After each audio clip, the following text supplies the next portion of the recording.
will turn it over to you for recognitions. Okay. Thank you, Vice Chair McDonald.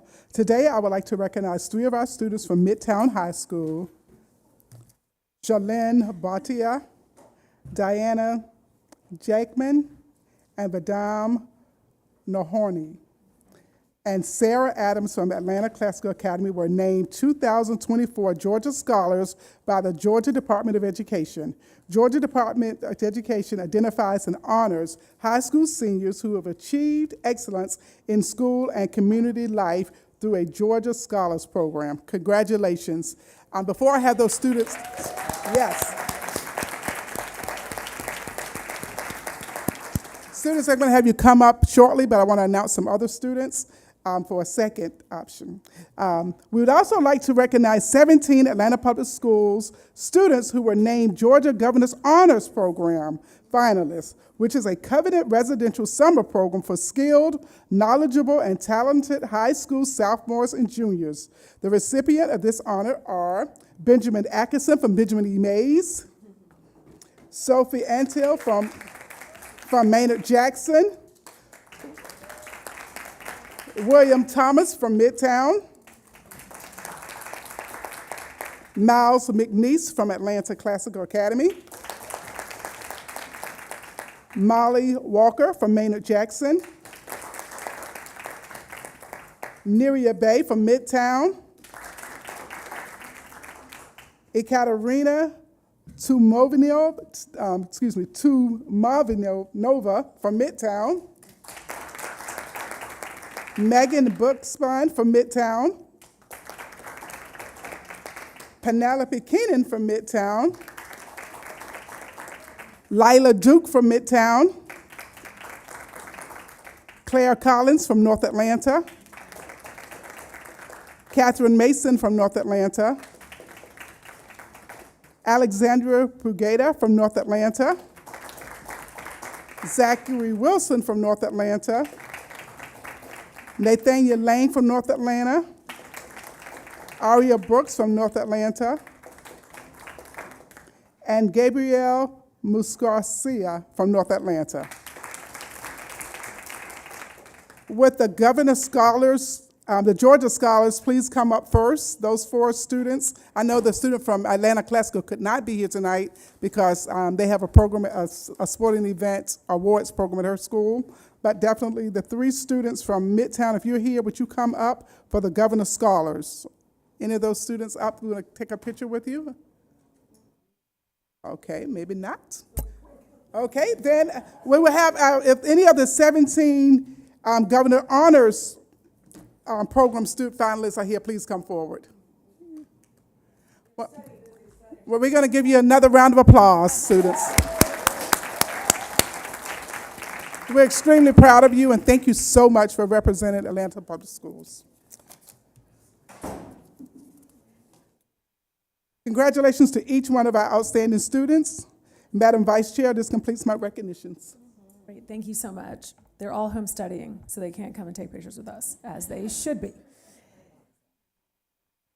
At this time, we will proceed with our first budget hearing. Dr. Bracken, will you please come forward and share this information?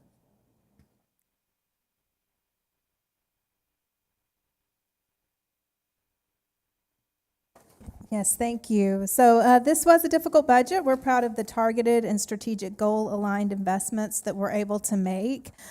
This budget prioritizes student learning, including an $11.8 million investment to continue our Readers or Leaders initiative, bringing in school-based literacy supports and professional learning to every elementary school. The budget also invests in our people, includes a $58.9 million new investment for teacher salary increases, retention stipends, and non-teacher cost of living adjustments. This is an average of 11% increase for teachers, and an average of 3 to 5% increase for non-teachers. Lastly, the budget commits to strengthening our systems with a $15.4 million new investment to bring our nutrition program in-house with a goal of increasing student meal participation. And while we're excited about these increases, offsets, cuts, and trade-offs were required. The development of this budget has required us to make tough decisions around some personnel and non-personnel costs. especially in our central office. We will work to minimize the gaps in service resulting from these decisions, but are confident that we are on track. The budget is more than the general fund. Details of the special revenue, SPLOST, nutrition, and student activity funds were presented on April 18th at the Budget Commission meeting. The total budget for all funds that will be brought to you this evening for tentative adoption equals $1.79 billion. The first of the two public hearings is about to occur. We will host two informational sessions on on the budget on May 7th and again on May 14th. And our final Budget Commission meeting is scheduled for May 16th with final adoption on June 3rd. Thank you for this important information. And yes, just a reminder that the second hearing will be June 3rd, 2024 at 6 p.m. Now let's proceed with the public hearing. Mr. Gaither, will you please read the instructions for both the public hearing and the community meeting? Yes. Good evening and welcome to the public comment portion of tonight's agenda. In just a few moments, the board will begin hearing from those who signed up to speak by 5:50 p.m. The board welcomes your comments, but before we get started, please take note of the following guidelines on how public comment is conducted. The board has allocated 1 hour for public comment, and each speaker will only be allowed to speak once for a total of 2 minutes. The board may elect to hear community comments in any order or sequence and is not limited by the order of the sign-up sheets. All speakers presenting highly detailed information are asked to put their comments in writing, and comment cards are available for those wishing to do so. In order to maintain meeting decorum, follow appropriate protocols, protect the confidentiality of students, and ensure impartiality, the board will not hear comments on matters involving individual students, parents, or the character, professional competency, or the physical or mental health of any individual. Also, the board will not hear public comment on personnel matters that specifically include the names or titles of employees. This includes, but is not limited to, contract non-renewals, position abolishment, the hiring or firing of staff, and investigative proceedings regarding allegations of misconduct. Comments regarding personnel issues should be sent in writing to Atlanta Board of Education, 130 Trinity Avenue, Southwest, Atlanta, Georgia 30303, or via email at boardcomments@atlantapublicschools.us. Finally, in order to maintain meeting decorum and to ensure all comments can be heard by the board, applause, cheering, jeering, or speech that defames individuals or disrupts the meeting should be refrained from and may be cause for removal, adjournment of the meeting, and/or suspension from attending future Atlanta Board of Education events, hearings, meetings, and other proceedings. Again, with that said, we would like to call our first speaker for the budget hearing. We have David Rivs for 2 minutes, followed by Nathaniel Dyer. Mr. Rivs, if you're here, if you'll make your way up to the podium. All right. Our next speaker is Mr. Nathaniel Dyer for 2 minutes, followed by Renard Burrell. If you will make your way up to the podium, we greatly appreciate it. Mr. Dyer, you have 2 minutes. Okay. We must stand up to big business that uses our children as scapegoats for failure to usher in development and gentrification. I want to talk about this budget that you have, and I'm going to really point to the difference between the charter and traditional schools that you have. 2024, you have $540 million. In 25, it's $559.05 million. Charter was $214.03 cents. 2025 is projected to be $230.74 million. That's pretty much half of the traditional budget. Enrollment has remained steady, but yet you are still talking about closures and mergers, which is ridiculous. You have said that charter enrollment has increased to the tune of 4,816 students, which is, I guess, a 92% jump. KIPP has 5,135 students. Okay, and that's all within a 5-mile radius of the Washington cluster. Now let's look at the numbers there. Washington cluster in 2024 was 44.26 million, projected 47 in 25. Yet KIPP per school, well, let me break it down. 5 schools in the Washington cluster, which equates to, I think that's I'm just going to round it off, say 9 million. KIPP, those 10 schools are received, okay, overall, there are 19 charter schools, but 10 KIPP schools around the Washington cluster. So if you break it down, that's 121 million for those 10 schools at a point of 12.1 million per school, which is about 3 million more than the traditional school. But yet, they're not even faring better than the traditional schools. And then you claim you have no accountability. Don't you look stupid? You should feel stupid. And then one of the schools, Hollis, is number 7 from the bottom. Now, Ms. Baldwin, you had a session where you wanted to talk to the community. Get informed. All of y'all get informed. Understand what's going on. You talk about parental engagement, but yet your policies prevent that. Thank you. Are you Mr. Renard? All right, you have 2 minutes, followed by Valerie Williams. Ms. Williams, if you make your way up to the front, it'd be greatly appreciated. Good evening, Vice Chair McDonald and Dr. Battle and members of the board. My name is Reynard Burrell with the Federation of Public Service Employees. I plan to come today and update you on our home loan program for our APS employees, as well as our scholarship opportunities that's available for all APS members, as well as our enhanced insurance benefits that we offer all of our APS members. But I'm going to table those remarks because something more pressing has arisen. We remain concerned with all the proposed budget cuts. With a number of these budget cuts especially being concerning for a person that was essential to saving the transportation department, as well as bringing our nutrition for staff back in-house.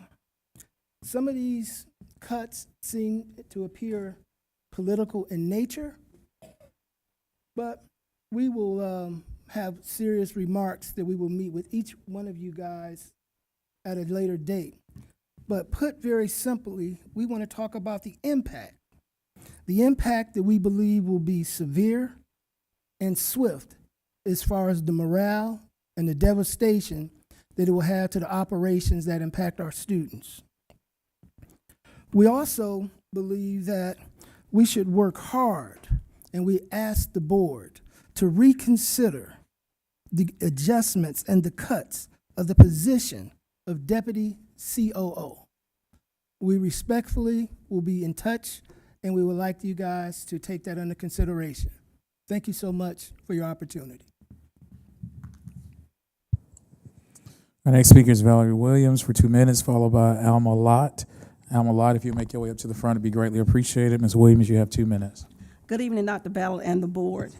While Ms. Bracken just sit up here and applauded the budget that you all have made, I'm here to beg the difference.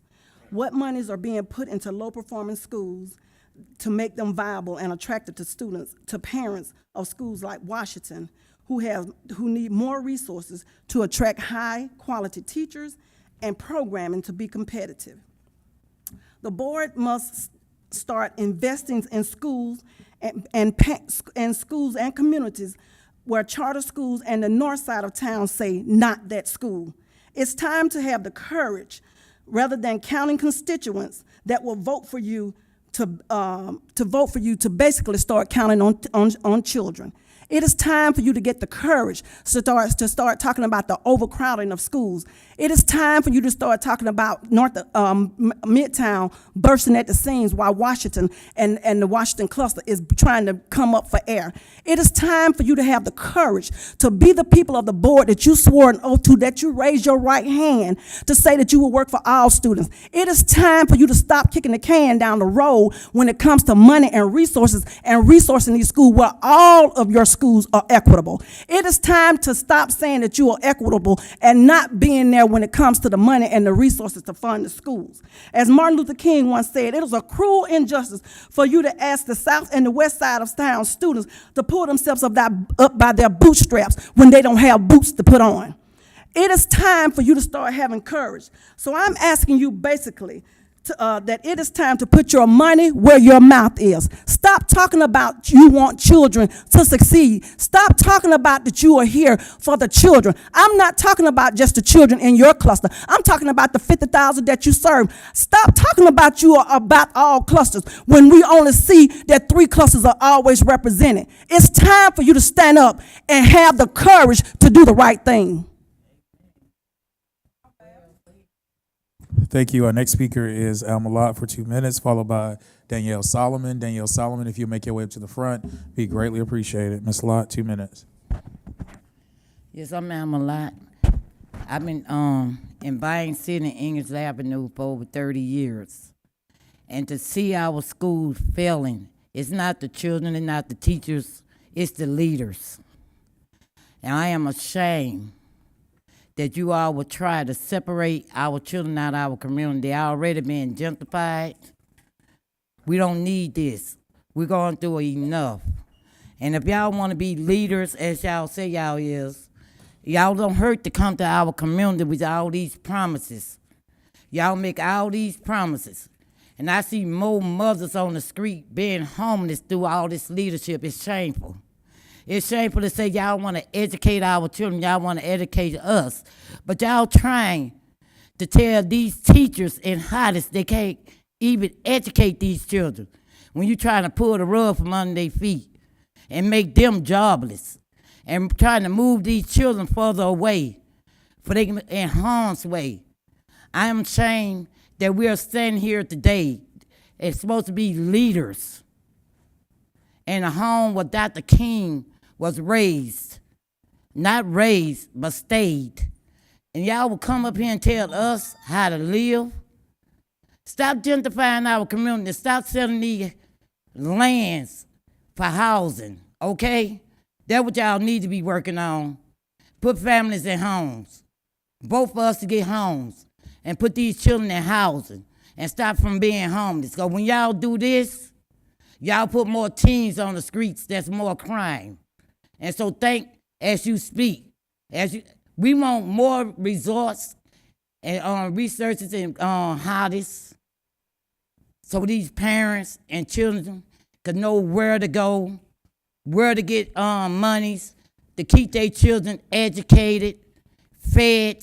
So y'all think about what you're doing before you hurt our community.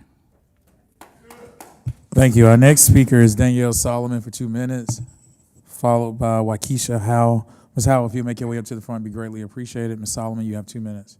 Good evening. My name is Danielle Solomon, and I am a STEM teacher in the Washington cluster. And so I wanted to address real briefly some things that I would like to see addressed. My job is one of the jobs that have been cut. After me, it will be the third STEM change for the students. I don't worry about me so much because my gifts make room for me. But what I would like to say is that I would like to see you all go back and look at some of these Go Team meetings, what's going on, take a look at what the principals are putting out and the discussions. Also, I would like for you all to take a look at what happens when there are FTE errors, when money comes up, when there's not as much money, how the changes are being made. The budgets, for instance, aren't matching from the Go Team to the actual budgets. Certified teachers are being abolished when we have a lot of uncertified teachers. And so I would like for you all to look at some hiring practices, certified teachers, budgets, matching the Go Team being able to actually discuss rather than items being presented, so to speak. I just want you all to do some investigations over in the Washington cluster. I'm just going to leave it there. Thank you. Thank you. Our next speaker is Waukesha Howell, followed by Sherry Bilal. If you'll make your way up to the front, Ms. Bilal. Yeah, got you. Hey, y'all. Good afternoon. Y'all got me in person, so I want to smoke today. So we're going to talk about this budget. I want to focus on something different. Shivi, I know you talk about the teacher. I see you still got your hat on in here. It's okay. You can take it off because we don't want our boys to see you with your hat on and then they get penalized in the school. So that's the reason why I brought that up a few months ago. I'm going to bring it up again. But keeping in the spirit of this budget, I know Dr. Battle make good decisions. I have no doubt about that. What I am concerned about is the smaller people, not the teacher, because word on the street is the teacher get a check. Now, it may not be as big as other areas, but they get a check. And they don't leave because of their check. They leave because y'all get them a whole bunch of BS to do and they can't teach our babies. That's the truth. I heard it from the horse's mouth. Now, if we could pay our janitors more, if we could pay, the bus drivers, those essential workers who've been working this whole pandemic, because we bring up the pandemic when we feel like it. If we can pay them more, because they are the root of our schools. They help keep our schools clean and safe, and etc. So moving forward, if we can kind of focus on them, that would be helpful. Now, to the Washington cluster, Mays, South Atlanta, Carver, Thera, y'all know Douglas, that's right. Y'all know they need resources. We don't got to tell you. And y'all know, Travis, where you at? I've been to every meeting, every go-team meeting in this district, every one of them. They get money, but it's not enough, especially when our children are economically disadvantaged. It's still not enough. And we may need to give the teachers a little bit more to teach in those areas because the challenges are even more. Not that they don't have a problem in Midtown and North Atlanta, because, baby, we know they do. But we know that these schools are behind and they need support, and we need to see it in that budget. Thank you. Sherry Belial for 2 minutes. Hello, I'm Sherry Belial, hailing to the board. The Washington cluster was destroyed. Dr. Ford, I came to speak for Hollis Innovation Academy. Dr. Ford founded, built a K-8. It was destroyed, stripped down. We here rebuilding.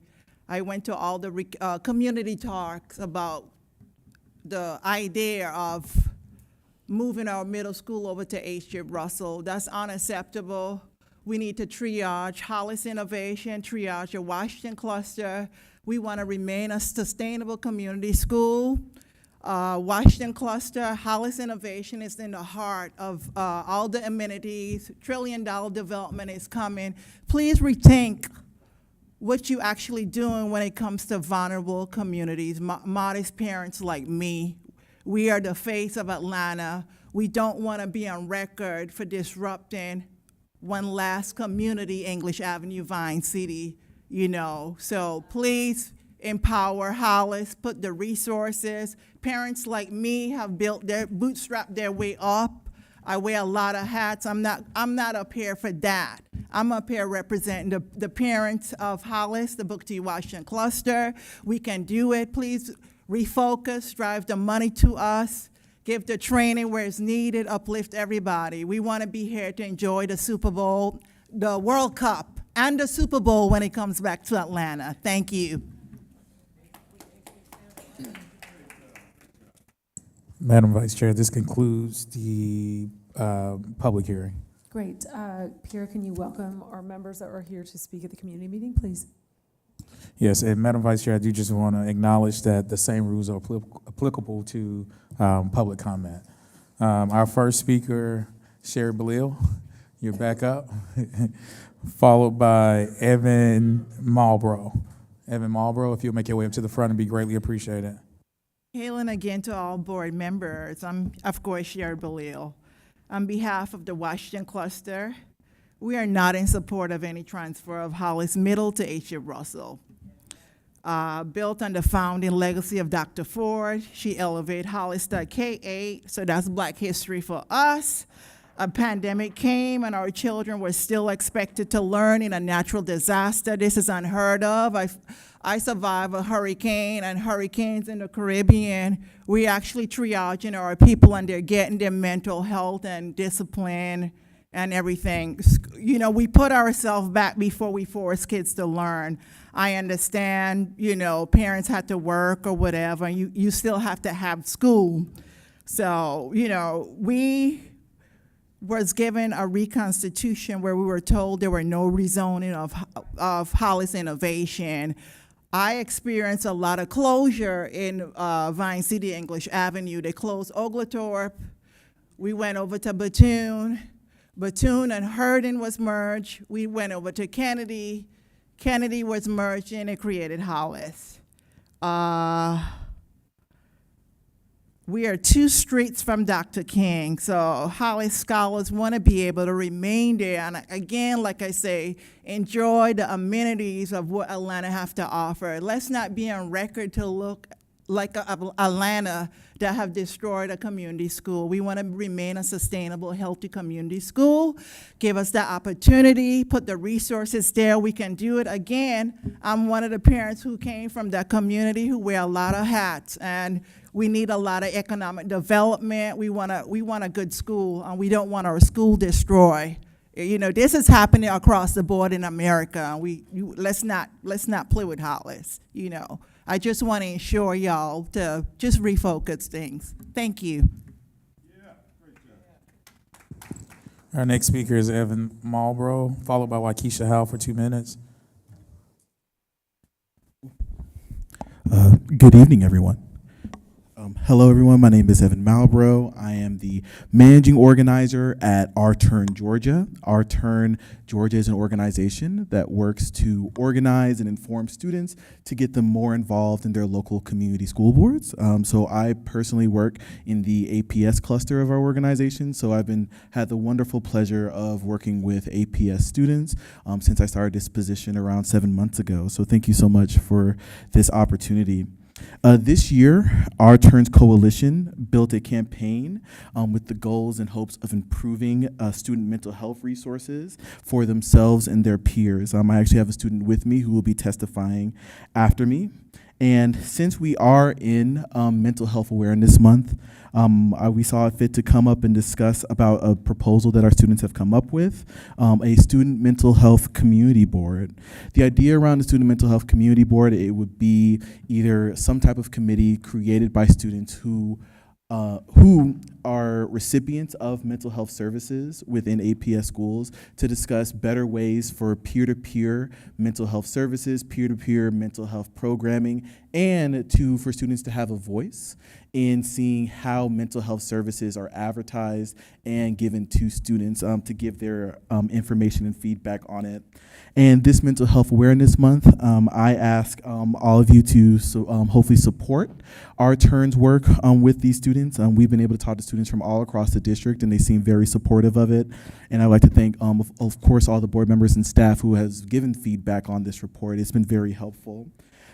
Yes, so thank you so much. As I said before, we would love for this board to kind of bridge the gap and turn students into partners when it comes to mental health services and allow our students to develop as leaders and show that policy does work. Thank you. Thank you. Our next speaker is Waukesha Howe for 2 minutes, followed by Daisha Outer. Daisha Outer, if you'll make your way up to the front, be greatly appreciated. Ms. Howe, 2 minutes. Thank you, sir. So I stand with Sherry, Nate, Val, Miss Alma, when we say we do not want Hollis to be touched. I, too, remember the reconstitution up under Dr. Kirstoffen, where they merged Venetian Hill and E.L. Connolly, and they went over and reconstituted Hollis. In that framework, this is why we don't like all this moving around y'all be doing with these superintendents, because they told us that they would never touch those borders or those babies again. So I'm happy that y'all took that off the table. Thank you. Wolfolk, whoever did it, Battle, or rather whoever did it, thank you, but we don't want to go down this rabbit hole again. Also, as I go to the GO team, Chandra, she have to come off of the Washington cluster because there's a conflict of interest with her being on the board of Centennial. We're not even gonna play them games. We're gonna have to get somebody else to do that immediately. Also, this past week I had the opportunity of going to court with a parent here in APS, and what I witnessed, guess what, y'all? Our babies are graduating and they getting a diploma and they going to jail. Y'all be sitting up here talking about they going to college and all that good stuff. It's not true. I witnessed about 35 black men sitting in jail in handcuffs for whatever reason. Now, we know they probably a product of their environment. We know that. But while they're here in, 18, 22, if you're special needs, you have a duty, because we voted for you, because we vote you in, we're going to vote you out. You have a duty to make sure that you give these babies everything they need. We still waiting on that special education report because the young lady over internal services or whatever, that was BS. We want the real report because we know our children are not getting the services that they need, and it's fueling that prison to that school to prison pipeline. And we want that no more, Shivy. You know you represent the men and the boys. Baby, let me see you. People been asking about you, too. They want to know why they ain't seen you in the community. We need y'all to come on out because we want this smoke this year. We ain't playing with y'all. Thank you. Our next speaker is Daisha Outer for 2 minutes, followed by Tina Burgess. Tina, if you'll make your way up to the front, it'd be greatly appreciated. Ms. Outer, you have 2 minutes. Okay, thank you. My name is Daisha Otar. I've been teaching for 10 years. I've taught at Tapestry Public Charter School for 8 of those. I began as a special education teacher, and now I teach general education, 6th grade, and social studies and language arts. I've been at Tapestry so long that I've just about taught every student at the school. This graduation will be the second that I've taught since 6th grade. So I've had the pleasure of witnessing the impact of Tapestry on our students throughout the years. I always say that my 6th graders are like a box of chocolates. You never know what you're going to get when they arrive in August. Students come to Tapestry with varying degrees of educational backgrounds, some having never been to an organized school or coming from private schools. Some students have moderate or to severe attention and learning deficits, behavioral concerns, sensory issues, and emotional needs that have made it difficult to smoothly integrate into a large public school setting. Some students are gifted or twice exceptional.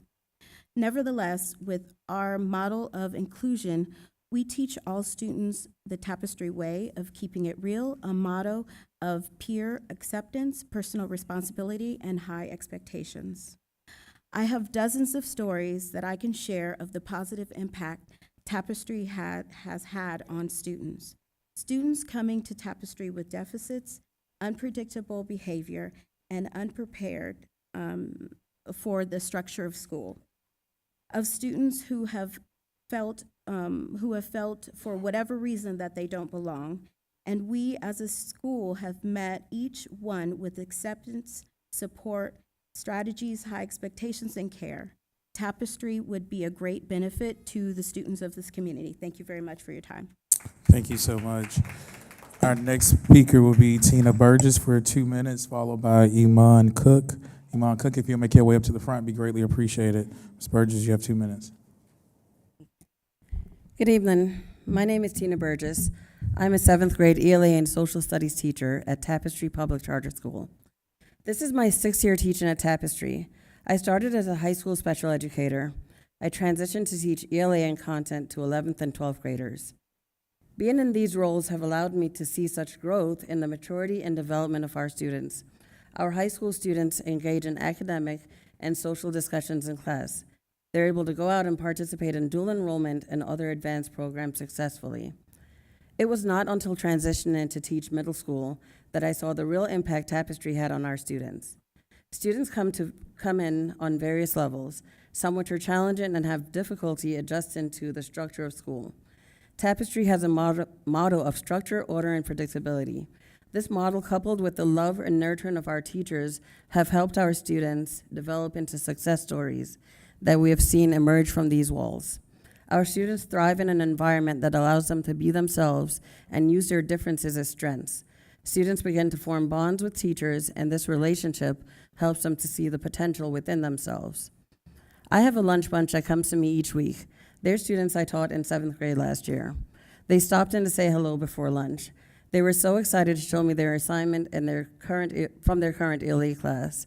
The few minutes that I spent giving them my attention affirmed the idea that their teachers have a listening ear for them.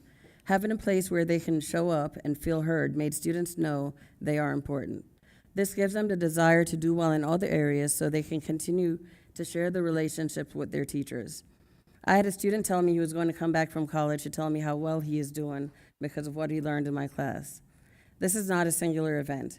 Students know they can come back and will always have a home at Tapestry. But more importantly, they feel prepared to go out and soar in the first place. Tapestry is not only a wonderful place for our students, but it is truly amazing and rewarding place to work. Thank you. Our next speaker is Iman Cook, followed by Alma Lott. Ms. Lott, if you make your way up to the front, we greatly appreciate it. Mr. Cook, you have 2 minutes. Okay, good evening, everybody. Y'all know my name. Okay. Dear fellow students, teachers, parents, and esteemed members of the Atlanta Public Schools Board, as a 10th grader navigating the complexities of Benjamin E. Mays high school life, I am profoundly aware that mental health can take a toll on our academic performance, overall well-being, and future success. Having firsthand struggles of managing my mental health in a school system where resources are limited, I am standing here before you this evening to advocate for the establishment of a student-led mental health community board within our district. Breaking barriers, building bridges. The Mental Health Community Board is where APS students shape their mental well-being journey. This board will serve as a vital bridge to connecting students from diverse backgrounds and experiences and providing a safe space where we can collectively shape the mental health programs and resources that best fit our needs. Empowering minds, breaking stigmas. The Mental Health Community Board is in session. By expanding student voices and fostering open dialogue, we can work together to break down the stigma surrounding mental illness, creating a culture of understanding and support within our school communities. My fellow peers are experiencing stress, depression, and anxiety. We must take proactive steps to address these issues and prioritize the mental well-being of our students. I suggest the Atlanta Public Schools Board consider our demands and establish a fully student-led mental health community board by the 2024 to 2025 school year. The Mental Health Community Board puts students in the driver's seats, allowing them to shape mental health programs that best suit their needs. By empowering student voices, the board ensures that mental health initiatives are tailored to the unique challenges faced by Atlanta Public School students.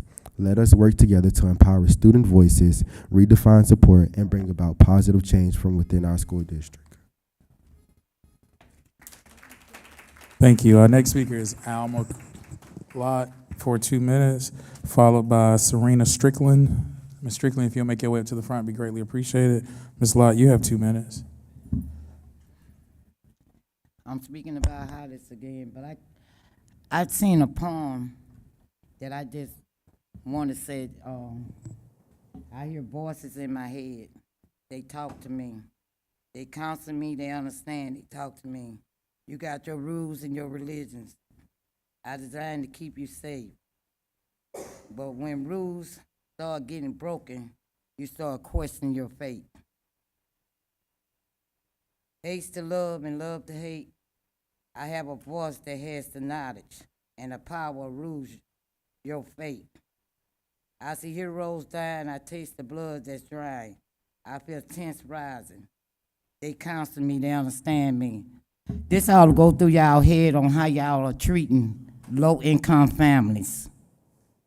We want to see you out in our community and see the suffering, how y'all are putting our youths on the streets, y'all are scanning them. Y'all, we vote y'all in, but your heart not with the people. Y'all forget about the people once you get in your chairs. And I don't understand, how can y'all come to a community and sell them out like that? APS, y'all know what y'all there for. I'm not gonna even discuss that, because y'all have a whole bunch of enemies then. But we're gonna rise. We're gonna do the walk as Dr. King did, and we're gonna do some removing. I got a big mouth, and it's not voiceless. And I know how to get the people. I know how to unify people. So please look up Alma and see how strong Alma Lott is. I will take your seat from you. Y'all have a blessed day. Serena Strickland for 2 minutes, followed by Kimberly Dukes. Ms. Dukes, if you make your way up to the front, be greatly appreciated. Yes, I would like, my name is Serena Strickland, and I want everybody to say highly because my son, he a special needs child, and he have a good teacher.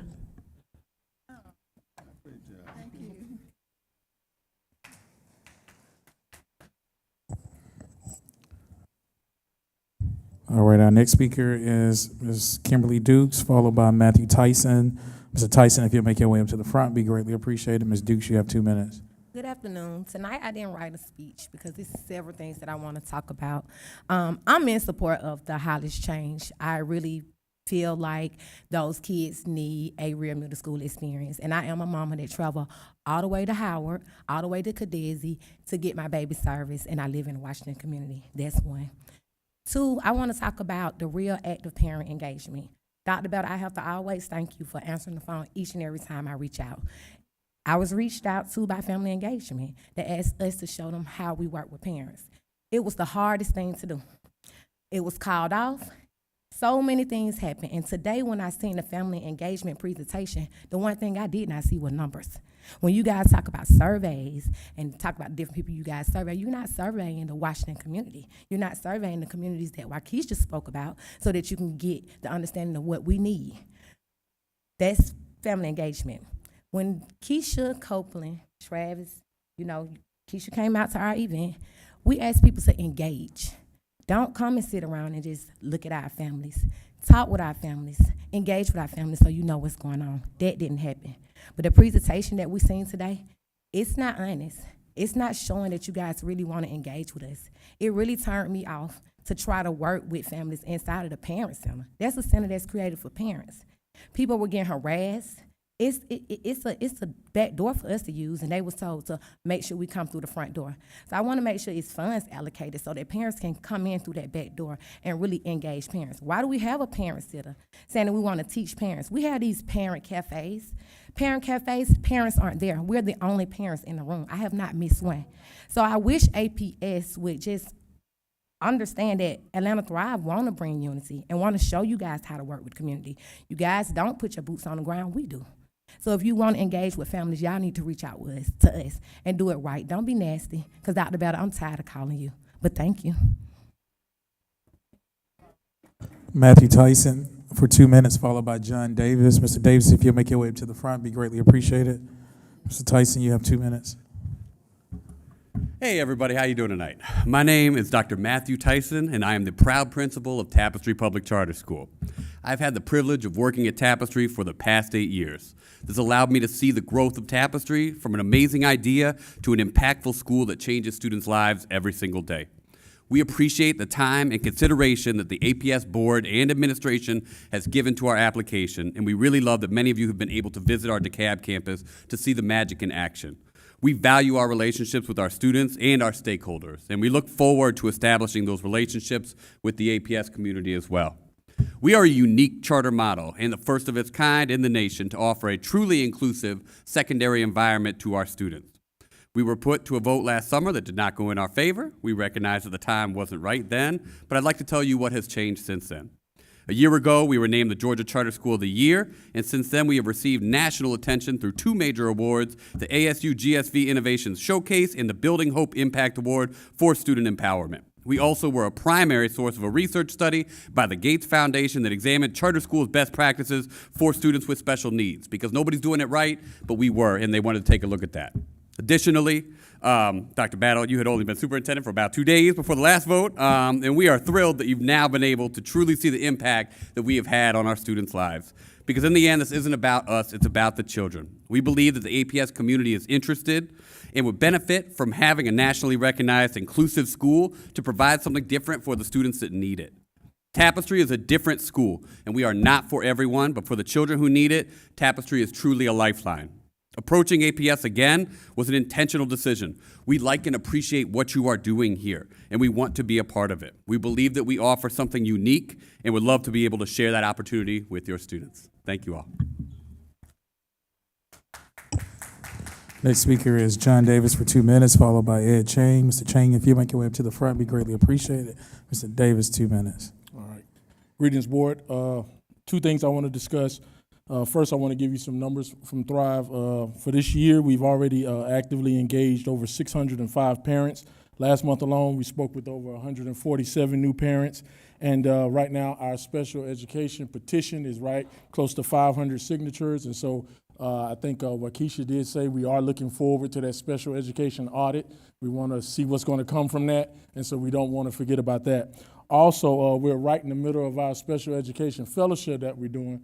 We had about 20 parents to sign up for it, and in our session 1, we talked about the history of special education, and we also did a deep dive in the IEP timeline. We gave them the number of days, calendar days, school days, to tell when they put in the child find and how the process is supposed to go. And then in our session 2, we went over the history and the laws, federal, state, and local laws that govern special education. And so we're looking forward to session 3.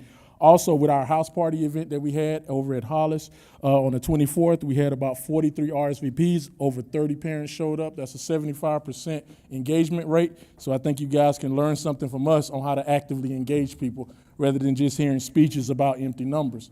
And that's my second point that I want to talk about. There was a presentation that talked about, I think it was a school calendar, and it talked about, they gave a percentage on how they did the survey. And we heard the North Atlanta cluster, we heard the Midtown cluster, we heard Jackson cluster. That's it. Those are the dominant clusters that spoke at the survey. Well, there are other clusters than that. So you got to do what's known as equitable engagement. You can't have 2 or 3 clusters dominating surveys, and then you're not hearing from Washington. You're not hearing from Mays. You're not hearing from Doug. You're not hearing from Thurl. And then we say, oh, great presentation. Thank you, family engagement. That's not really engagement. That's not equitable engagement. And so I think that we have to look at that, and we have to see how we can partner with parent organizations that can bring that engagement to the table. Thanks. Thank you. Our next speaker is Ed Chain for 2 minutes, followed by Anisha Dobbs. Ms. Dobbs, if you make your way up to the front, it'd be greatly appreciated. Mr. Chain, 2 minutes. All right, good evening. I've been a resident and educator in Atlanta for the past 24 years. In those 24 years, I've seen superintendents and board members come and go. I've seen periods of both progress and decline. Today, I'm here to encourage you as the board to be urgent, to be bold, and to hold yourselves accountable to the criteria that you've gathered from the community and prioritized in the superintendent search. Before the pandemic, we saw the statistics that it would take 127 years for our black children to catch up with their white peers. Post-pandemic, I'm sure those statistics are even worse. We don't have time to wait. The decision to extend the search, while frustrating, gives you an opportunity to hold yourselves true to what you said you were going to do in the first place. In truth, it will be extremely difficult to find a great superintendent willing to leave their post in the middle of the year. But I hope that you maintain the urgency and optimism to do just that. Find us the person you said you would. That person is someone who has a track record of success, a track record of being bold and innovative, who has a track record of moving student achievement on a systems level, and who has led a complex system successfully. We're at a critical juncture, and this decision will help determine the future of our city. In reality, Atlanta should be a place where all superintendents should want to come. But with 4 superintendents coming in 5 years, your decision will set the course and determine if that can remain true, or if we will become a city for superintendents to avoid. I represent a group of Atlanta education and community leaders who stand ready to support you and your efforts and the efforts of whoever the new superintendent will be. I implore you, though, please do not let adult politics get in the way of what kids need. Do not hesitate to select someone who has shown themselves to be innovative, bold, and experienced, and hold yourselves accountable to the criteria that our community has charged you to find. Our kids don't have 127 more years to wait. Thank you so much.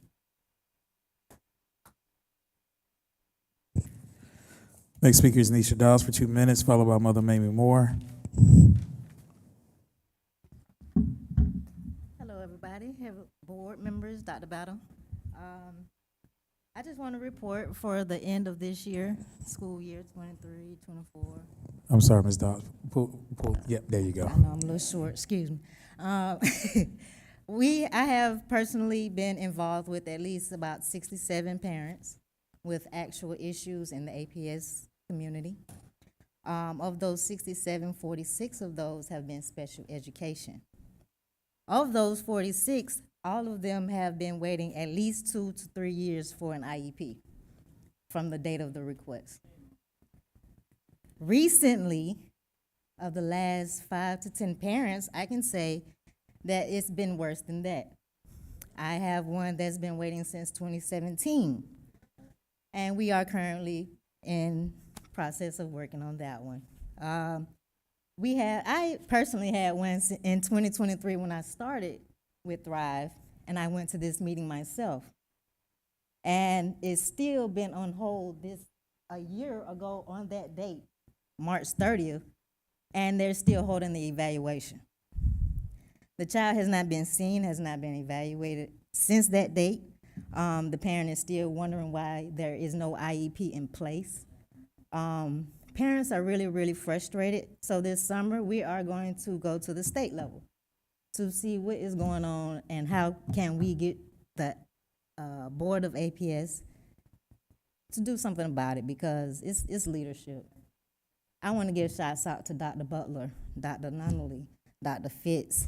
If I missed you and you know, thank you for caring about children. We need more like you. Thank you.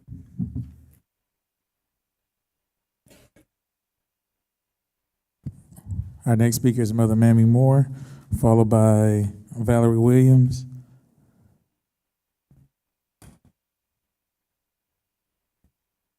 Mother Moore, can you hear us? Thank you. Thank you. Good evening, Board of Ed members. My name again is Mother Mamie Moore. I'm the Vice President of the Hollis PTA. I am here this evening to address the idea that the Hollis middle school classes should be shifted to what was once the Brown Middle School. Two things. One, I want to stand firmly with the parents and community members that have spoken, and that the board needs to honor the commitment that was made when the Hollis School was established with the pre-K through 8th grade system, and allow that to run its course. The second thing is to speak up for the GO team and the Board of Education fulfilling its commitment to the charter and that you all signed in 2015 with the State Board of Education. And that charter speaks to the role and responsibility and primacy of the GO team in these decisions. The rampant discussion that was held out of context of that agreement, therefore, in my humble opinion, was illegal. I'm going to cite provisions in that charter for Atlanta Public Schools, and will not read all of them, but will cite them so you all know where you can go and follow up. But what I do want to read is the one from page 4, item 6G, authentic community engagement in school sites for decision-making through local school governance teams. That shall be implemented, and that is implemented at Hollis. I ask y'all to continue to support that, as I had. Thank you for taking that off the agenda, but we want it to stay off the agenda because on page 7, Thank you, item Mother 16, Moore. governance. Thank you, Mother Moore. We'll be, and again, if you have additional comments, we can make sure we share that with the board in writing. We can connect with you. Our next speaker is Valerie Williams for 2 minutes, followed by DeJuan Robinson. Mr. Robinson, if you're present, please make your way up to the front. Ms. Williams, 2 minutes.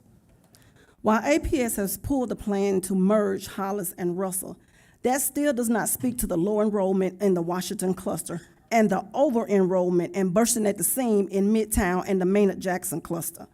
Midtown is overcrowded, and the Washington attendance zone has been systemically drained by APS, this board and previous board. We have students that are getting the bus that comes past Washington to go to North Atlanta, to go to Midtown. Tell me how that's right. We have students that are getting picked up past Mosley Park, past Washington Park, to go to North Atlanta and to go to the Midtown. Where's your courage? Where's your courage, board? Because you continue to act like we're talking out of the side of our neck when you know you have systemically raped the Washington cluster.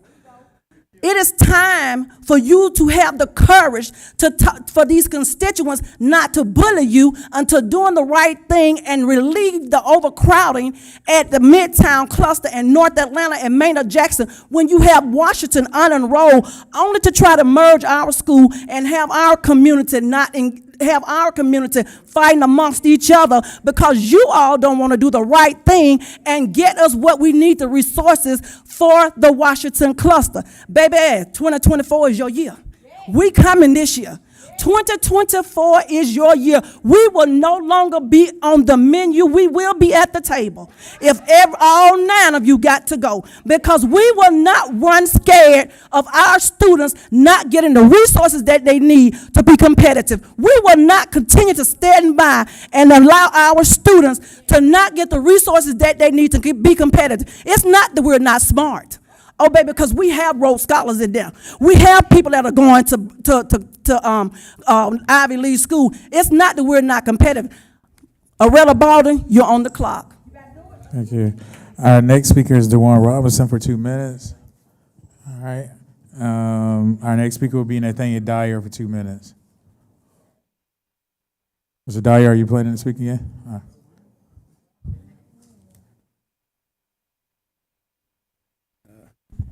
Your 30 days are up, by the way. Just say, tell your donors, Arthur Blank, Warren Buffett, Bill Gates, Tom Cousins, go to the bank and get a loan so they can default and stop pimping our children, okay? Billions of dollars are coming into the Washington cluster, but you see, they put you all in there to set them up for failure. You know, you passed this bogus thing about closing emerging schools, but yet KIPP has 5,000 kids. I'm not going to let us get sidetracked with what's going on in Midtown. Within a 5-mile radius, KIPP has 5,000 students. And in the report I read earlier, they have increased, charter schools have increased by 4,000. So, you know, our children are beautiful, brilliant, and powerful. And anybody who doesn't believe that needs to be terminated immediately. It's time out for the nonsense. You know, somebody said they asked you all to rethink. Start thinking. You know, have some common sense. Have compassion for the children. Because I tell you, under our watch, they will be successful. They will have all the tools. And I put it like this, it's not resources, it's the personnel that you put in place. The inadequate personnel and leadership that you put in place. These schools have double the amount that some of the schools in the top 10% have. One guy said 127 years it takes for, I don't know what type of children he's talking about. If he's an educator, he needs to be terminated. And his donors need to go somewhere else. You know, it's time out for the nonsense. Kennedy Middle School is a jewel. Now, the children are a jewel, but the school, but you all won't even open up the pool for the kids to have an amenity. In the midst of billions of dollars, the World of Coke, the Civil Rights Museum, the Georgia Aquarium, how many trips are you affording them? All the blanks on notice as well. World Cup 2026. Hey, tell them to go back to the drawing board. We're not having it in Washington cluster. Thank you.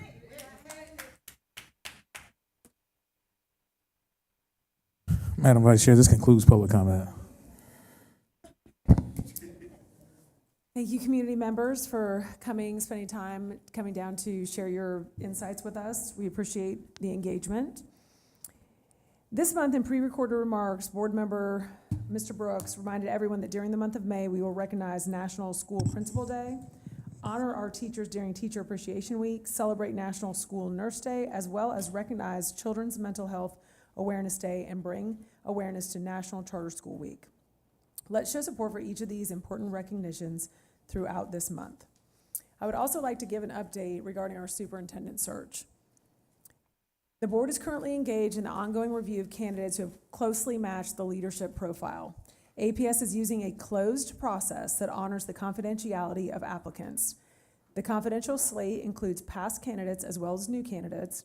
It has no identifying factors and is presented without the person's name, current district, or any other factors that would reveal the candidate's identity. New applicants are being accepted through May 17 at the link located in the superintendent search page on the board's website. Given the confidential nature of this process, the board will hold its discussions in executive session, which must remain confidential by law. Following initial interviews with the board, a community panel will convene to further evaluate and engage with top candidates. Feedback from this group will be relayed to the board, informing the final interview stage. Is Park Cannon with us? Okay.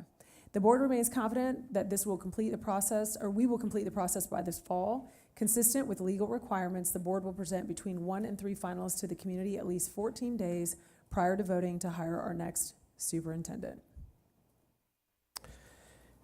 And at this time, I'd like to invite our board committee members to report out. Your efforts are instrumental in driving district progress and ensuring transparency across our operations. First, we'll hear from Board Member Balden and the Board Development Committee. Thank you, Board Member Zeff. So the Board Development Committee met on April 18th, and we did discuss proposed revisions to the community engagement policy. Board Member Katie Howard presented some suggestions to us, and we reviewed those, and we'll be handing those over to the Policy Committee for consideration.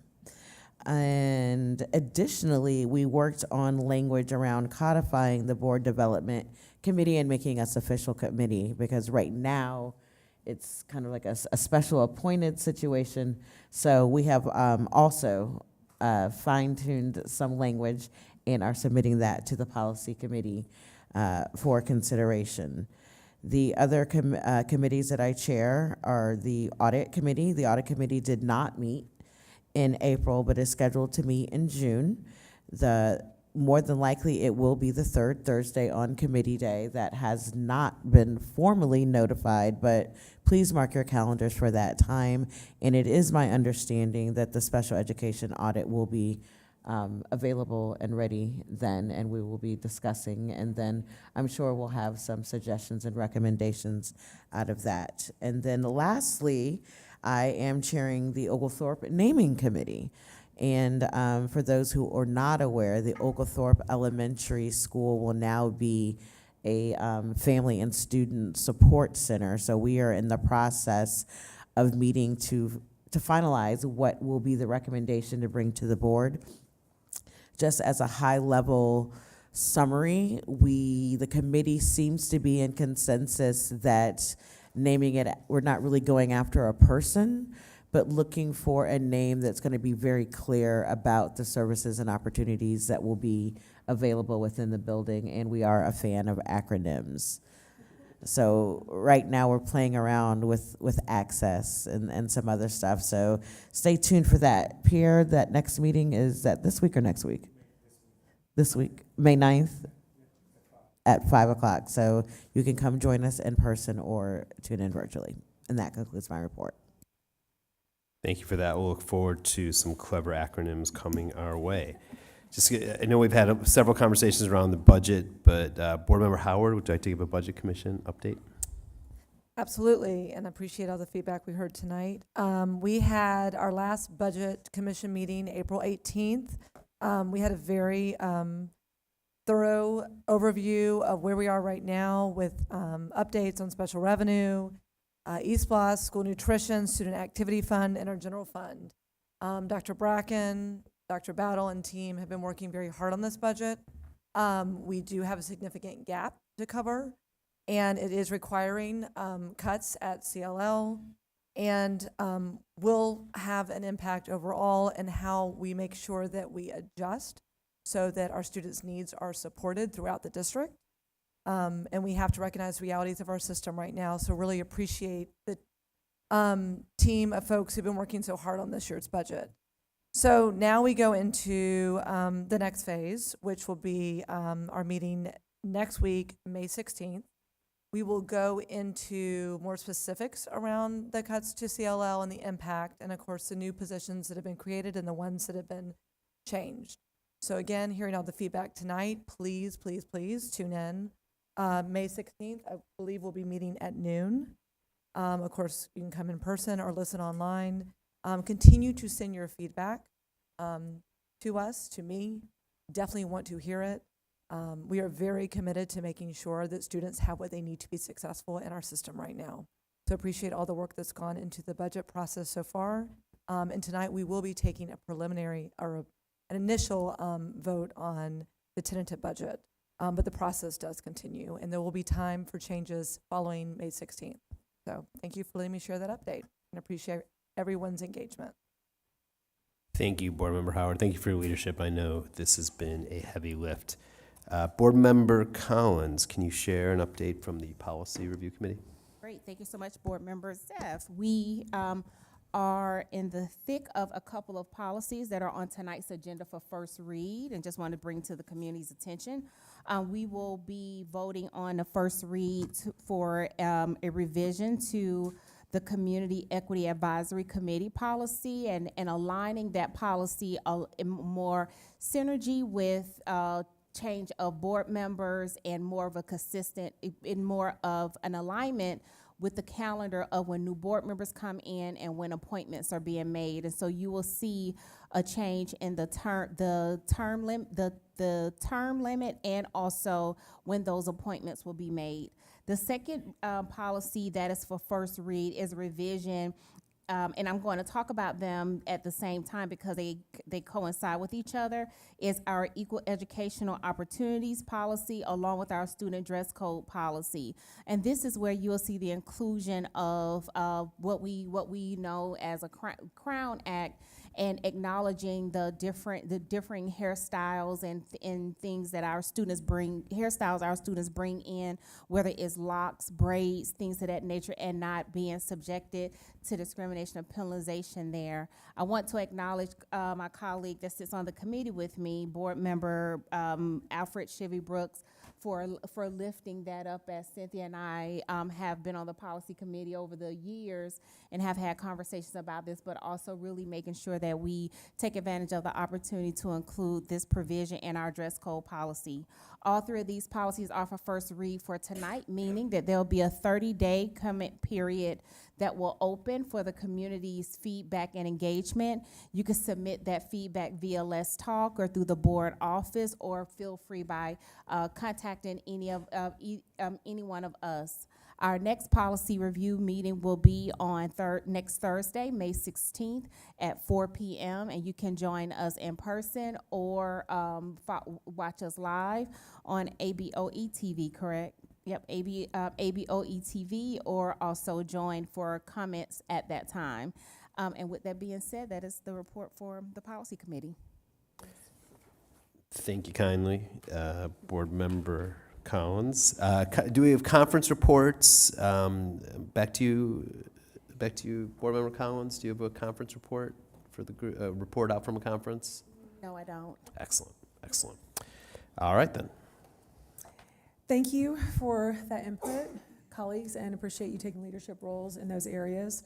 At this time, I would like to make an appointment to the Equity Task Force. I'm appointing Stacy Lynch as the District 3 representative to that group. This concludes my remarks for now. Dr. Battle, we are ready to hear your updates. Thank you, Madam Vice Chair. I want to briefly recap our work session reports from earlier today. We heard 5 presentations. Our first presentation, we heard a presentation on Achieve Atlanta by Dr. Cheryl Watson-Harris. Our second presentation, we heard a student calendar presentation and recommendation for school years 25-26, 26-27, and 27-28 by Ms. Yolanda Brown, Chief Academic Officer, Mr. Thomas Munn, our Program Director for Division of Academics. Our third presentation, we heard a strategic plan update consisted of our family engagement update provided by Ms. Keisha Copeland, who's our Interim Executive Director of Family Engagement.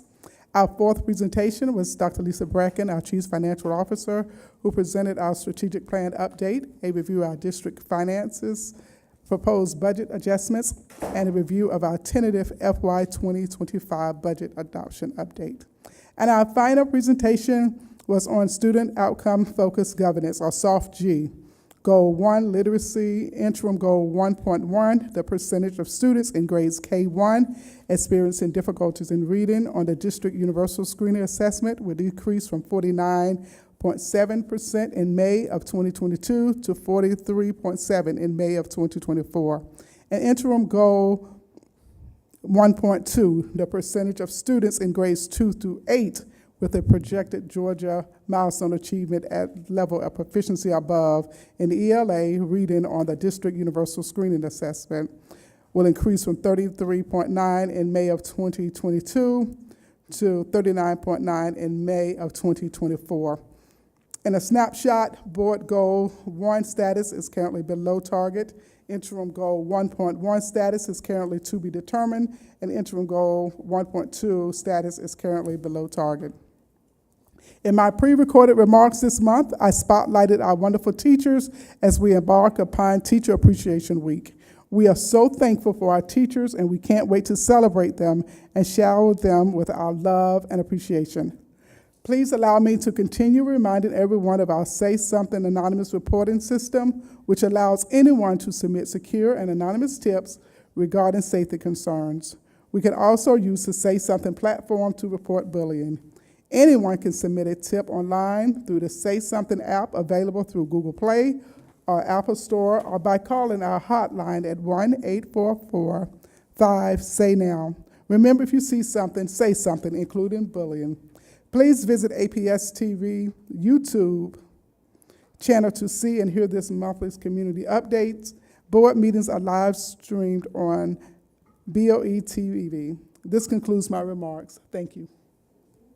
More acronyms, just like we said. Dr. Battle, would you please present the consent agenda? Thank you, Madam Vice Chair and members of the board. I have pleased to submit consent agenda items numbers 5.1A through 5.4A for approval. Thank you. Is there a motion to approve consent agenda items 5.1A through 5.4A? So moved. Second. I have a motion and a second. At this time, I would like to introduce Dr. Lakeisha Wright and Mrs. Denise Brinsley. Please stand. Please stand. Dr. Lakeisha Wright will serve as a new principal at Dunbar Elementary.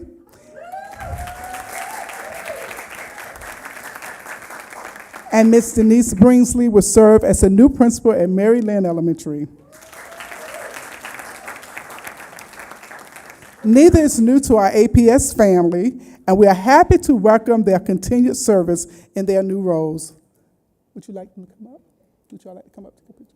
Well, of course you Yeah, should come up. please come up to take a, shake your board members' hands and take a picture.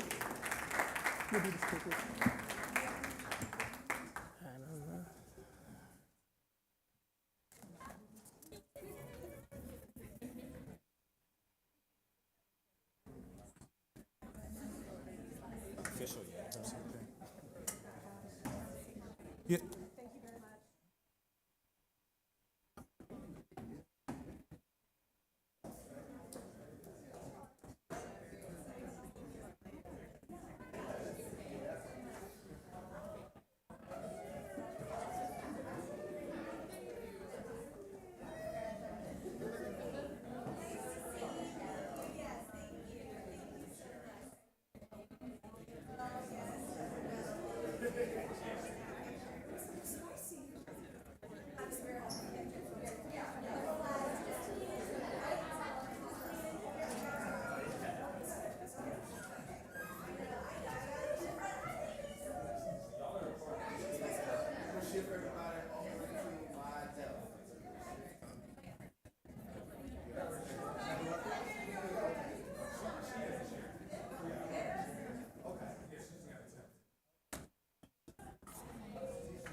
Okay, team, in our enthusiasm to welcome our new principals to their new roles, we need to step 2 steps back and actually vote on that consent agenda. I saw you, Chief Counsel. I saw you. It's like they're not principals. I had some joy. We were celebrating the joy. I would never interrupt joy.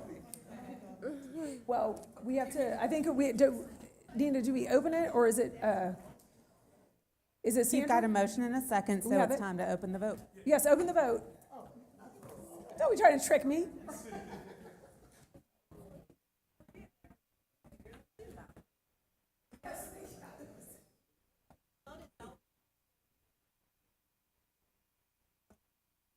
A little bit of the better late than never policy, Sandra. Not recording my vote. Right, it wouldn't record it. I kept clicking it.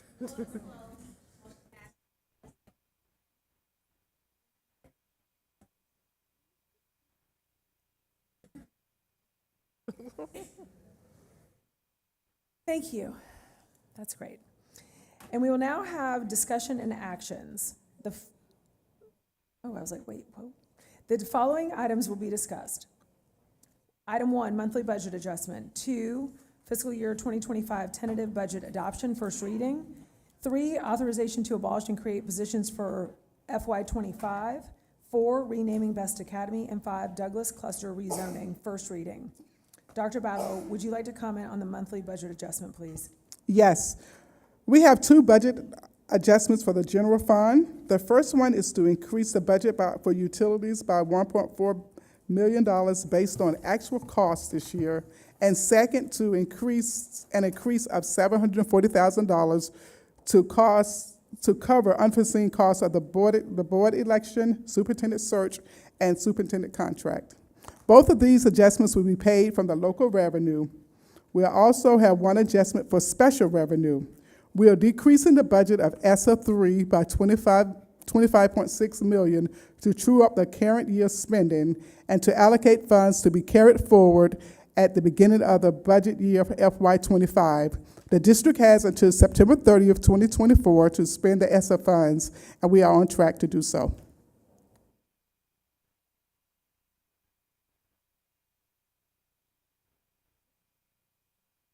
Thank you. I will now open discussion on the monthly budget adjustment. Any comments? Okay, thank you. Is there a motion to approve the monthly budget adjustment? So moved. I have a motion and a second. All in favor? Oh, no, never mind. Open the vote. It's in this script. Just told me to. I know.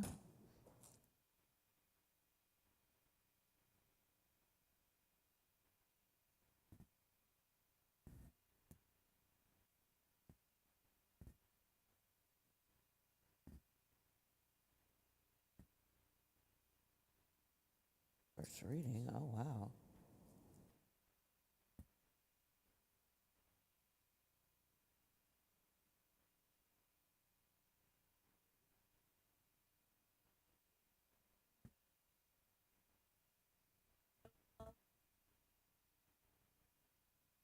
Great, thank you.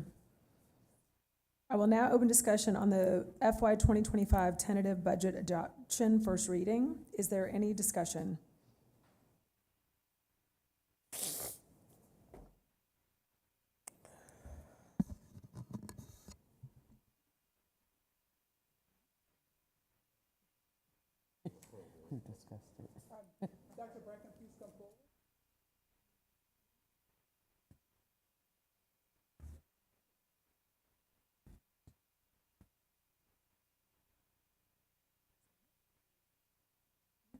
I don't think there's any questions, so thank you for coming up. Do you want to give? Can you do a quick recap, Ms. Dr. Bracken? Can you do a quick recap of the high level? Next step would be great. Thank you. All right, so yes, I can recap again some of the highlights from this budget. So this budget prioritizes the student learning by including $11.8 million for Readers or Leaders. And this funding will support Readers or Leaders coordinators in schools, leader coaches, and the modules for professional learning, including stipends for teachers as they complete that professional learning. It also includes $7.8 million to ensure one additional support position in every school and $9 million of new investments in special education. The budget also invests $58.9 million in our people, new investments for teacher salary increases, retention stipends, and non-teacher cost of living adjustments. This also This budget also commits to strengthening our systems with a $15.4 million new investment into bringing our nutrition program in-house, and $1.4 million to continue funding long-term school-based sub-teachers. There were trade-offs in order to balance this budget, but overall, with the general fund budget and our special revenue, SPLOST, nutrition, student activity funds, and all of our funds included, it is a $1.79 billion budget. You had your first of 2 public hearings earlier this evening. You'll have your second public hearing at adoption on June 3rd, and we do have 1 budget commission in between those 2 dates on May 16th.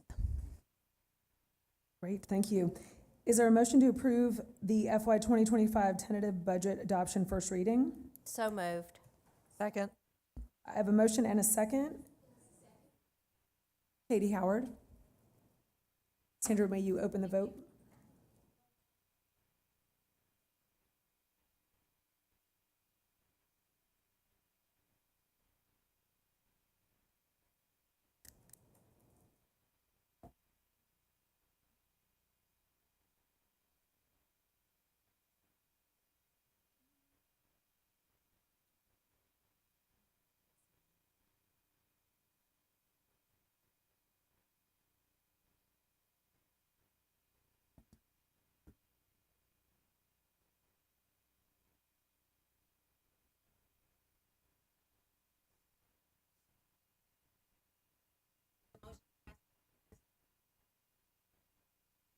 Thank you. I will now open discussion on the authorization to abolish and create positions for FY '25. Do I have a motion to approve the authorization to abolish and create positions for FY '25? So moved. Thank you. Do I have a second? Second. I have a motion and a second. Will you open the vote, Ms. Sandra? Cynthia, second Katie. Thank you.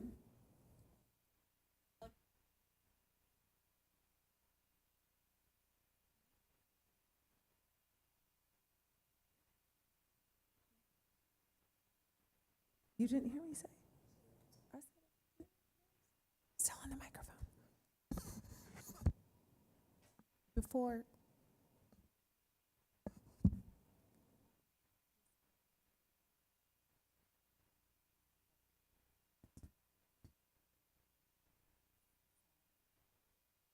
I move kind of fast. I didn't know, wasn't for sure about it. Did you have? Nicole, you want to give a recap of the abolishments?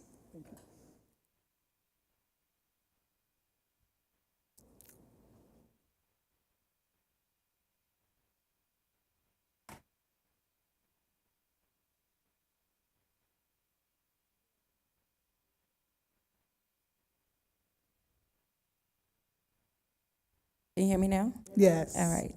The Atlanta Independent School System continues to prioritize the limited resources available to the district to align with district strategic priorities. These budget constraints challenge us to balance several competing priorities. These constraints include mandatory costs related to unfunded pension and healthcare, fluctuation in student enrollment, funding and new initiatives with Fidelity, realignment and reorganizations within our central office in support of district initiatives for savings where applicable, overall efficiency, and redirection to programs in schools. The Board of Education developed budget parameters, which require us to focus on such areas as achieving equitable distribution of resources, funding, pension obligations, and targeting resources to our strategic priorities.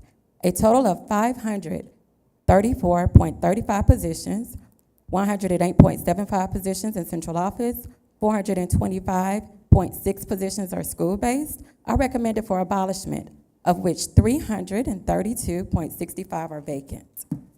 A total of 169.1 positions and 27 in central office, 142.10 in school-based are recommended for creation to support individual needs of our schools and departments.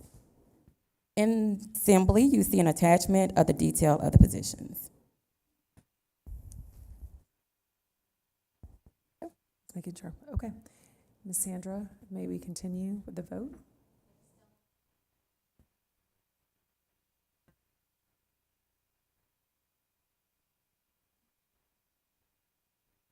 Thank you for asking that.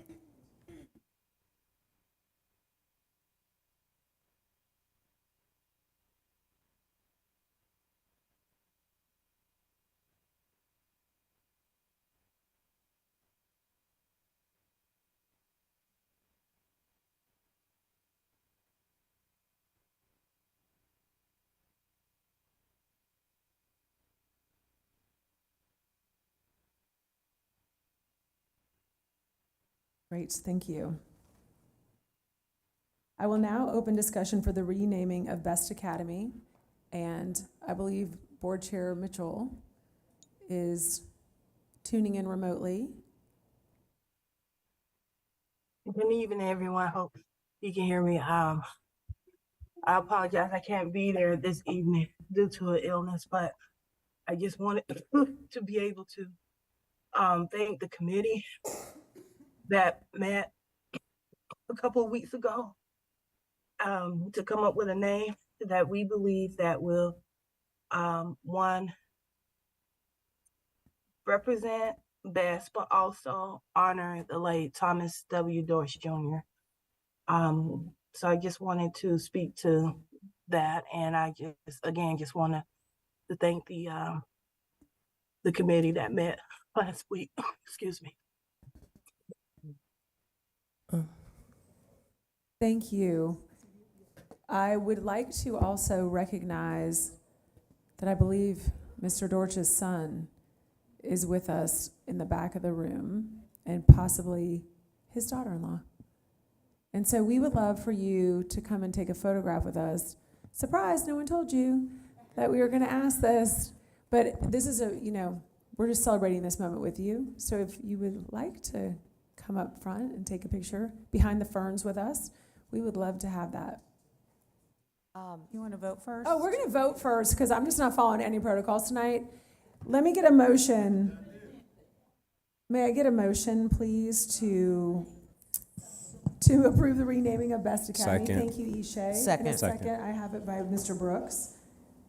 May you please, And just, Mr. Brooks? just to clarify, we are waiving first read on this, so it will become final tonight. Thank you, Cynthia. I That think is actual what it fact. says. So we can celebrate with I listen. I'm getting ahead of myself with the joy tonight. It's the second time. Yes. Okay. And we're open. Thank you, ma'am. Thank you for your patience while I follow protocol. And then joy.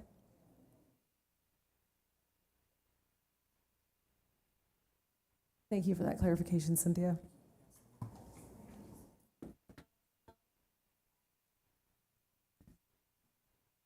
All right, please join us.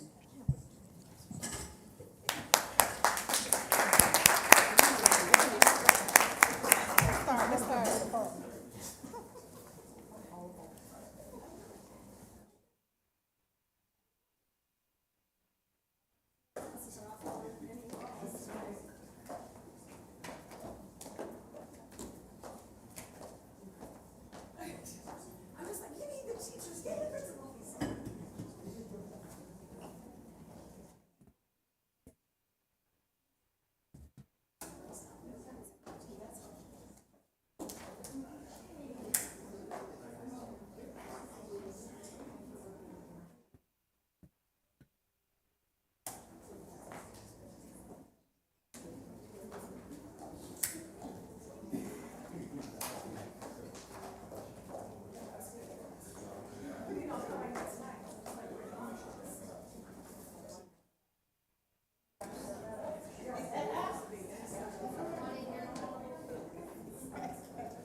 All right, I will now open discussion on the Duster, it's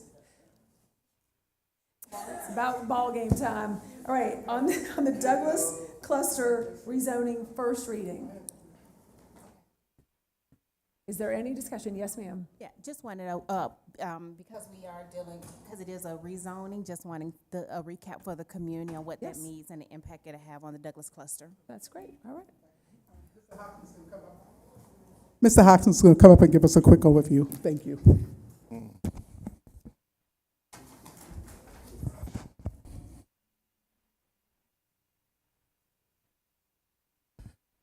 Okay.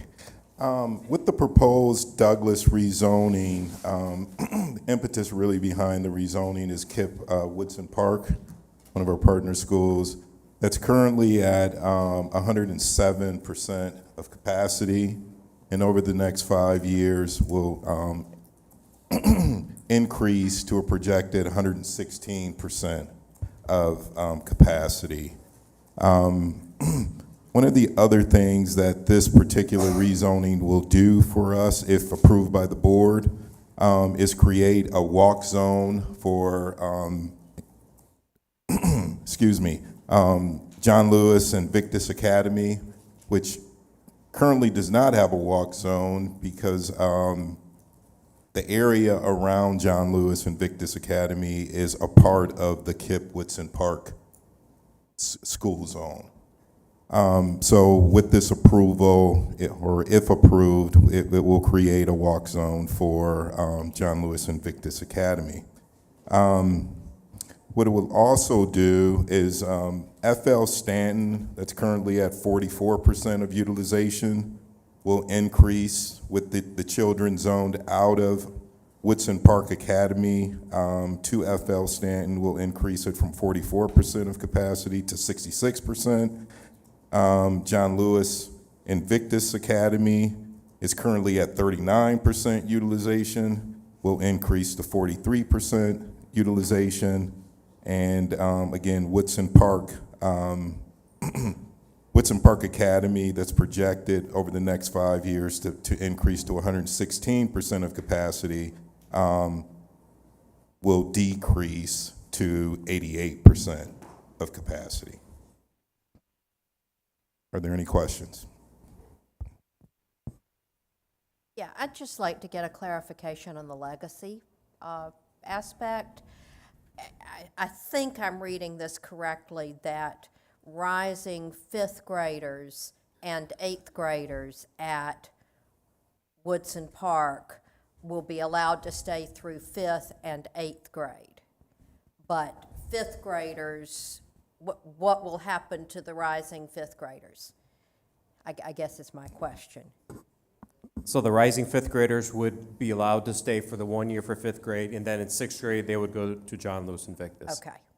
And the sibling agreement, do they also stay for 1 additional year, or do they stay until they complete the level that they're at? They go to the highest grade of that level, either to 5th or to 8th. Okay. All right. Thank you. Great, any other? Yes, yes. Could you just give a brief overview of the engagement that you did around this within the cluster? Thank you.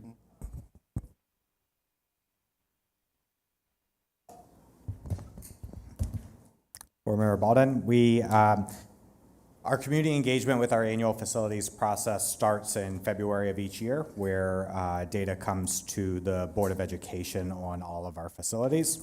And then we do a community meeting to go over all of the data. So that happened in February. Then whenever there's something that may require rezoning, we then go out to those communities. So starting in March with 2 options. So we went to the Douglas community in March, on March 7th, March 14th, and March 21st, both virtual and in person, throughout the Douglas cluster to share 2 different options that would involve rezoning students from Woodson Park to Boyd, FL Stanton, Usher Collier, and then John Lewis Invictus Academy were the impacted schools. Based on that feedback, we then narrowed it down to 1 option to go back out to the community to hear feedback from them. We did that on April 16th and 22nd, again, in person and virtual at both John Lewis and at Woodson Park to get feedback on the one option. Then, of course, Let's Talk and other kind of ways to hear back. Woodson Park also did a survey to their students to understand what their thoughts were. Sorry, not students, families, to understand what their thoughts were on the options. And can you remind us again when this takes effect? This is this upcoming school year or the school year after that? The following school year, 25-26. Because we do have that we can't make changes that quick, right? Correct. There's got to be, okay. 18 months. Okay. Thank you. Is it possible for us just to get some overview on what the feedback was from the surveys and the engagement? Sure. Some of the feedback around the first round when we were sharing both the option that did Usher Collier versus FL Stanton, that was the major difference between the two options. People who were not supportive of rezoning, it didn't have a preference on those two options, but then it leaned a little towards FL Stanton, understanding that FL Stanton, and facilities, correct me if I'm wrong, is one of our smallest elementary schools, and it's being renovated right now. And so there was interest that if they were going to be rezoned to go to a school that is smaller and filled it up, may also help protect that school from potential concerns about closing and shifting students. So there was hope that this would help prevent a school closure in the future by adding more students to FL Stanton. And when is Stanton slated for renovation? And they're in Returning- renovation now? Yeah. And are they currently in a swing site? Yes. Okay, thank you. Anything else? Jessica? Yeah, I'm just curious how many people were engaged in the survey, and like how many respondents did we get, just to get an idea of how many community voices we heard from? Sure. I'll look at the Woodson Park survey. It was, from what I remember, it was a few hundred, 300 families, 200 or 300 families that participated in the survey. For our community meetings, they ranged anywhere from 5 to 25 people in person, and then normal 20, 30 parents virtually. Not as high engagement, but the staff itself, the leadership at Woodson Park, were the ones calling pretty much every family at Woodson Park as the impacted school. The principals of the receiving schools were supportive of whatever rezoning happened, excited to invite whatever students wanted to come to their schools.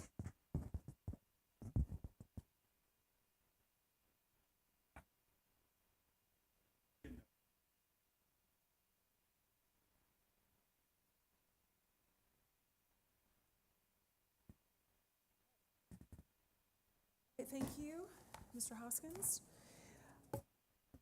Is there a motion to approve the Douglas Cluster rezoning first reading?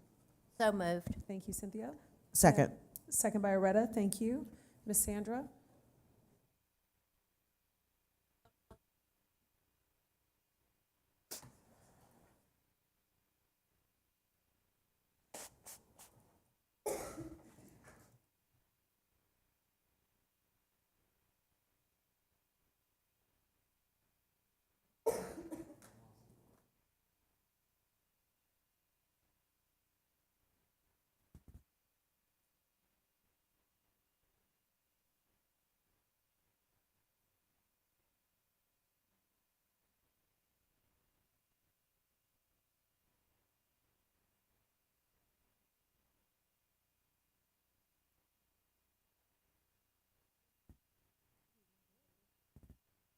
I voted yes. Katie, did you vote? Why it didn't take.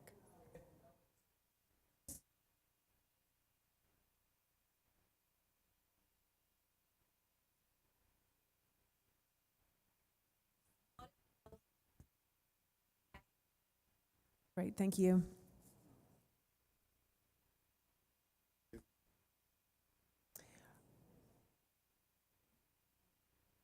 Want me to? 18.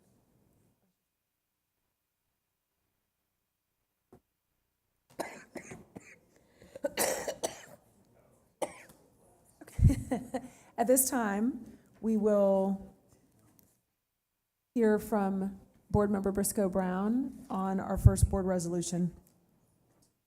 All right, we've got 3 board resolutions tonight, and I know we're tired and we all want to go home, but these are very important recognitions of people who do important work in our district, and so I want to be sure that we give them the time and the energy they deserve. The first one is a resolution celebrating Teacher Appreciation Week. Whereas the week of May 6th through 10th, 2024 has been designated as Teacher Appreciation Week, and whereas teachers mold children through guidance and education, and whereas teachers encounter students of widely differing backgrounds who face many challenges, and whereas the future of Atlanta Public Schools, the state of Georgia, and the United States depend on providing quality education to all students, regardless of background or challenges. And whereas teachers spend untold hours and resources preparing lessons, evaluating progress, counseling and coaching students, educating and performing service to our community. And whereas teachers work tirelessly to open the minds of children to ideas, knowledge, and dreams. And whereas teachers fill roles as listeners, explorers, role models, motivators, and mentors. And whereas teachers continue to influence students long after school days are completed. And whereas teachers are to be afforded high public esteem, reflecting the value our community places on public education. And whereas it is paramount to recognize teachers for their commitment in educating our students to graduate college, career, and life ready. And now, therefore, be it resolved that we as members of the Atlanta Board of Education do hereby celebrate May 6th through 10th, 2024 as National Teacher Appreciation Week. Thank you, Cynthia. I will now open up the discussion on agenda item 7.1, a resolution recognizing National Teacher Appreciation Week. No, I'm opening discussion. Chit-chat on it. But I'm glad we know where you stand on the issue. You're like, all in favor, say aye. Is anybody? I'm just going to make a comment. As a parent who has been in the school system, I have a junior at North Atlanta. We've been in the school system since he was in kindergarten. I have met some of the most incredible people who are dedicating far above and beyond to love these kids, to be leaders, to bring light to them. I mean, it's day in and day out. It is unbelievable, the lengths. And then you have, on top of that, a lot of teachers doing a lot of other things. They're leading clubs, they're coaching. That's also a full-time job on top of their full-time job, and they have their own families. So me personally, and I could sit in those chairs and say the same thing, I have never been more grateful for the teachers that we have come across in my experience here. So, Here, here. a month is my vote. Thank you, Jennifer. Go ahead. Board Member Brooks.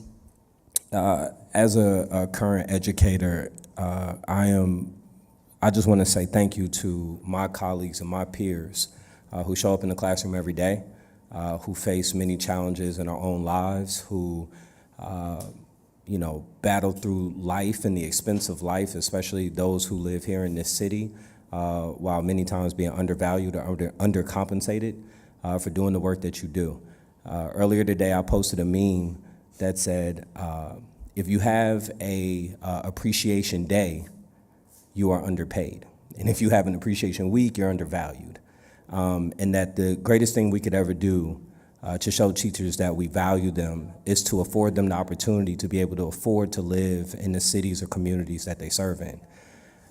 With our new budget proposal, I'd seen the previous board make a large stride in teacher incomes of about, I think, a 6% raise.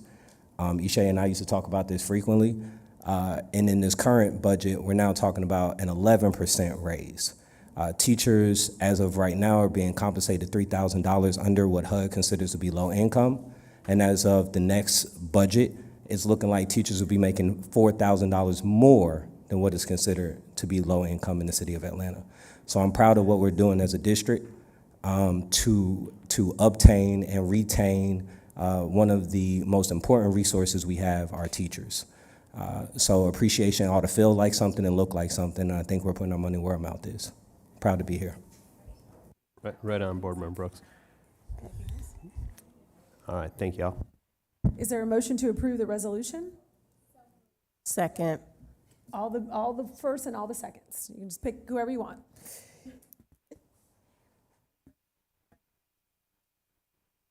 Are we doing a voice vote or online? Great, online. Perfect. Thank you, Sandra.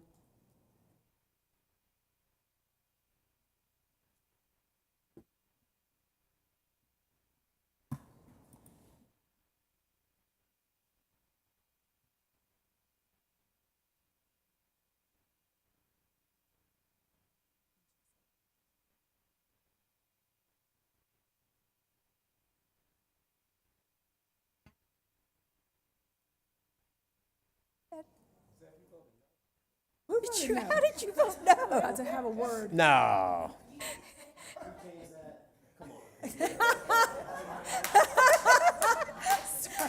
That's not a great look. No, it's not. Yeah. I'm going to call that out. That wasn't a great look. Dr. Zeff's in trouble. It's can I revote or what's the? It's fixed. Yeah, okay. We'll edit. We'll fix this in post, right? Right. All right. You got to believe me. I love you, teachers. I do. Good call. I do. Good eye. Good eye. I appreciate that. Got to look out for each other. All right, let's see if we can get this one right. So we're going to talk about nurses. I'm going to tell you before she reads this resolution, I support school nurses. Cynthia Briscoe-Brown, do you mind reading Agenda 7.2, Board Resolution recognizing National School Nurse Day? I'd be happy to. Whereas students are the future, and by investing in them today, we are ensuring our world for tomorrow. And whereas families deserve to feel confident that their children will be cared for when they are at school, and whereas all students have a right to have their physical and mental health needs safely met while in the school setting, and whereas students today face more complex and life-threatening health problems requiring care in school, and whereas school nurses have served a critical role in improving public health and ensuring students' academic success for more than 120 years, and whereas school nurses address the home and community factors, e.g. social determinants that impact students' health, and whereas school nurses are professional nurses that advance the well-being, academic success, and lifelong achievements of all students by serving on the front lines and providing a critical safety net for our nation's most fragile children. And whereas school nurses act as a liaison to the school community, families, and healthcare providers on behalf of children's health by promoting wellness and improving health outcomes for our nation's children. And whereas school nurses support the health and educational success of children and youth by providing access to care when children's cognitive development is at its peak.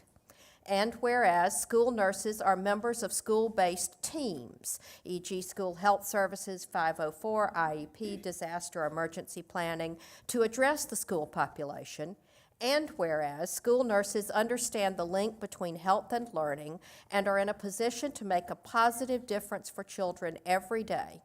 And now, therefore, be it resolved that we as members of the Atlanta Board of Education do hereby recognize Wednesday, May 8th, 2024 to be National School Nurse Day. Thank you. We'll now open discussion on Agenda Item 7.2, a resolution recognizing National Nurses Day. Here, here. That's right. That's right. I see you, nurses. Yeah, Discussion point, sir? I'll just throw one up. As a husband of a nurse, I want to say thank you to all of the nurses out there who do what they do. I brought my wife flowers in recognition of Nurse Appreciation Week. In our home, we fight over who gets the Appreciation Week, and apparently we have to share it. But no, thank you so much to our nurses, and we know how critical they are, and in many cases, we don't even have enough. And for many of our kids, seeing the nurse at the school sometimes is the only health care they get access to, unfortunately. So thank you for all that you do. Thank you for that. Is there a motion to approve the resolution? So moved. We have a motion and a second. Ms. Sandra, will you open the vote? Oh, you like it when I just make you guess? So I'm going to be more clear.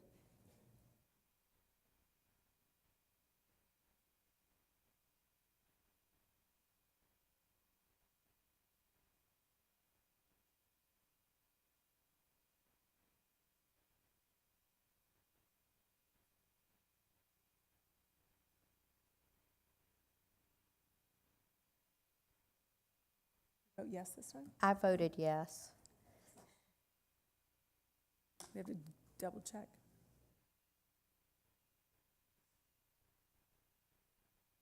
We can do it right this time? Okay, I'm just asking, just checking.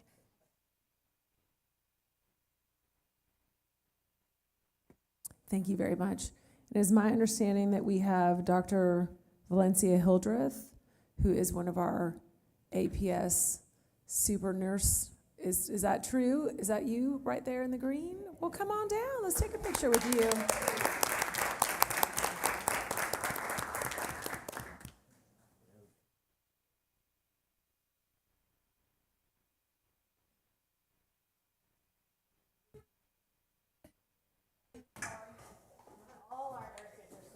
Yes.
All right, we have one more resolution.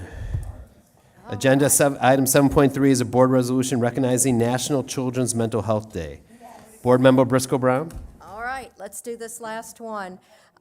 This one we've all become so much more aware of since pandemic, and I think it's been a good awareness for us to continue to put resources and energy and attention towards this. So whereas mental health is important for our individual well-being and vitality, as well as that of our families, communities, and businesses. And whereas everyone experiences times of stress and struggles in their lives. And whereas in February 2020, the Atlanta Board of Education authorized the superintendent to implement practices and procedures that ensure students affected by childhood trauma are provided with the necessary interventions and aid to address trauma, reduce re-traumatization, and improve student academic and emotional growth.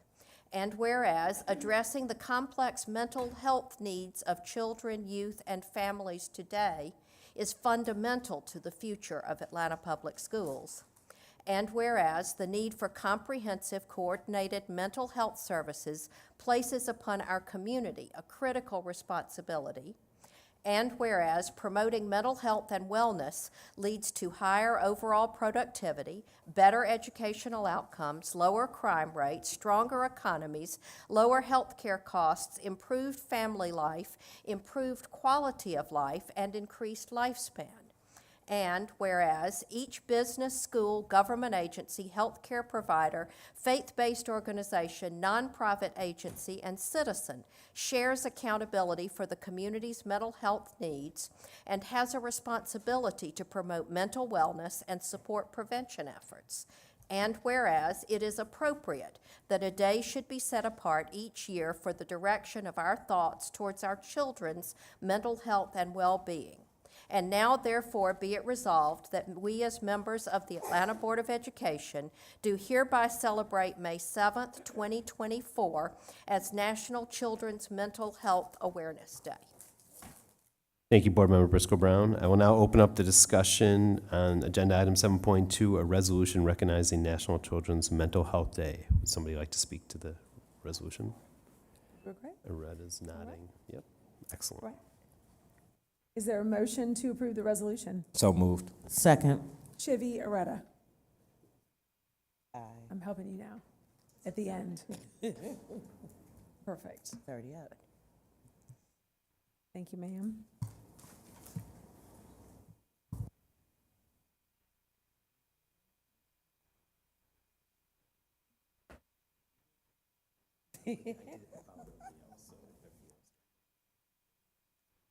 Yeah.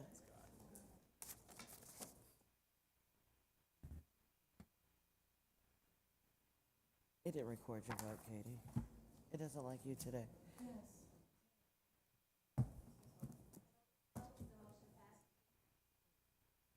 Thank you very much. Madam General Counsel, is there a need to report out from executive session? Yes, the board needs to take action on 5 items. For the first one, I request a motion that the Atlanta Board of Education uphold the hearing officer's findings of fact and recommendations in Student Appeal 2024-07.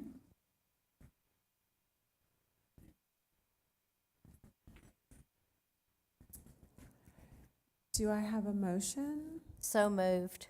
Thank you. Great, I have a motion and a second. Sandra, did you get those? Isha, were you second, or was it Jessica? Great. You think I'd have those voices down by heart by now?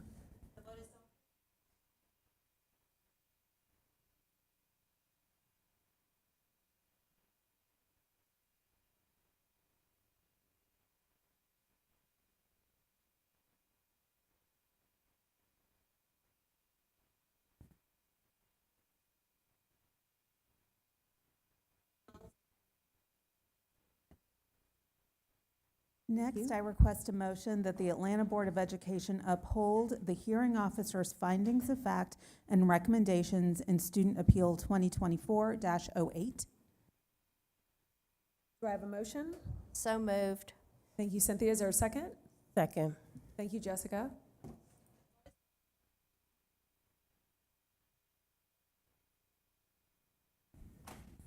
I was waiting on the last one.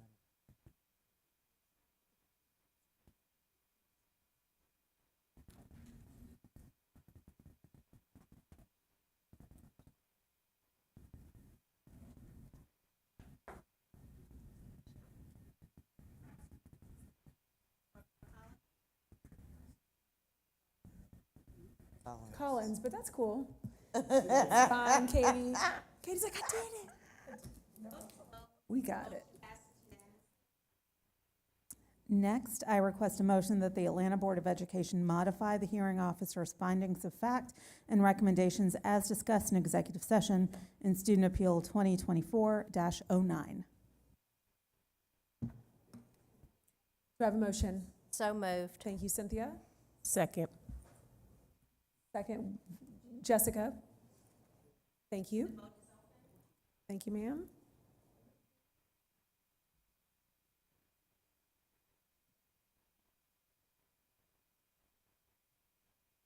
Mine didn't pop up, but I'm Double thumbs up. Is that a vote? yeah, that's Perfect. my formal vote. It is. It didn't pop up.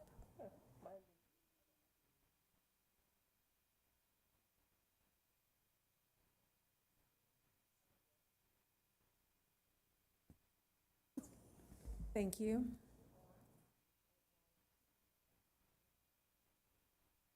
Oh, I'm also a yes. I'm sorry, I submitted mine as well.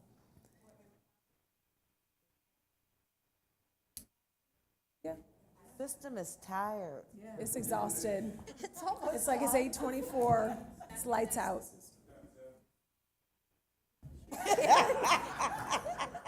He's also a yes.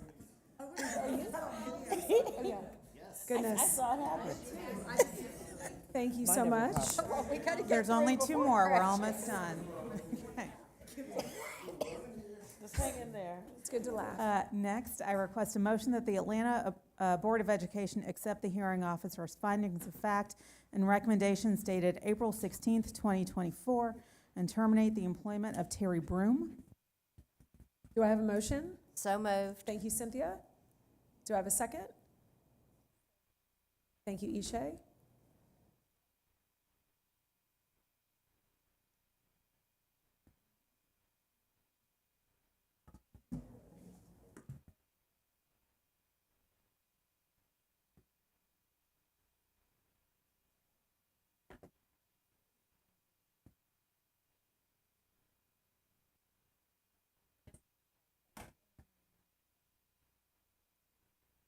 As soon as we're done, yes.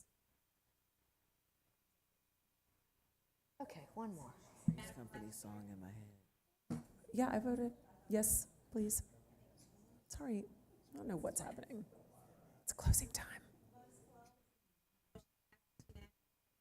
All right, last one, home stretch. I request a motion that the Atlanta Board of Education accept the hearing officer's findings of fact and recommendations dated April 24th, 2024, and terminate the employment of Kezia Love Smith. Do I have a motion? So moved. Second? Second. Thank you, Cynthia and Aretta. Great.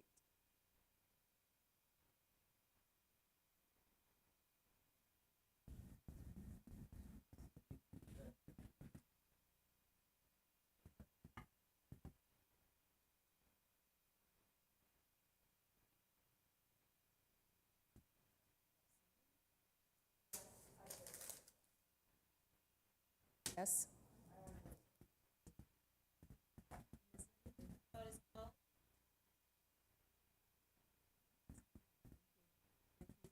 General Counsel. And that is all. Thank you.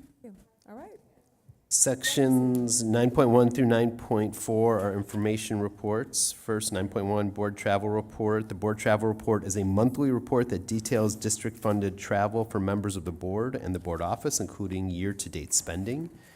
9.2 is Detailed Financial Report. The Detailed Financial Report is a monthly report of the revenue and expenditure budget, actual collection spending to date, remaining balance, and percent remaining for the current fiscal year, including comparison to the previous fiscal year for all funds. 9.3 is the Special Revenue Report. The Special Revenue Report is a monthly report of all budget adjustments in the previous month for all funds except the general fund and the consolidated general fund, which are less than $1 million. This aligns with Board Policy DC, which states special revenue fund or grant budget adjustments of up to $1 million may be made without board approval and shall be reported at the following board meeting for informational purposes. And finally, 9.4 is the Construction Report, which is a monthly report on active construction projects that are primarily funded by the voter-approved Special Local Option Sales Tax, or SPLOST. And each of these reports can be found under the Information tab in Assembly. Board Chair Mitchell, we are sorry you couldn't be with us. Your whole team is hoping that you have nothing but speedy recovery, and we're sending all the good energy your way. We have one more surprise presentation. It's only about 40 slides, so it should go very quickly. Oh, just kidding. I'll entertain all the motions to adjourn now. Okay, so Second, Aletta, may I have a second? third, And a third, a fifth. fourth, and a 10? Yes, Cynthia? Motion, oh wait, I'm sorry, we have to vote. All in favor? Aye. All the crowd says aye. Thank you very much for your time. Meeting is adjourned.